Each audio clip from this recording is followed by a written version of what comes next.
Ang bago nilang target na naman, ang ating pinakamamahal na Vice Presidente, Inday Sara Duterte, sa mga gawa-gawa nilang kwento at ebidensya kuno sa House Committee on Justice.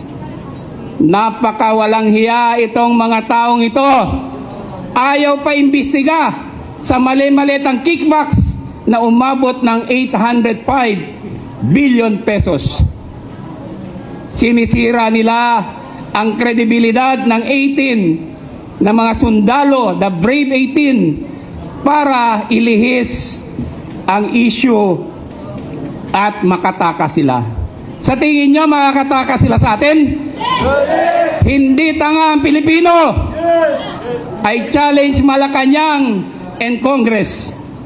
Kung kayo ay malinis at walang kasalanan, you submit yourselves to investigation. Huwag nyong linlangin ng Pilipino.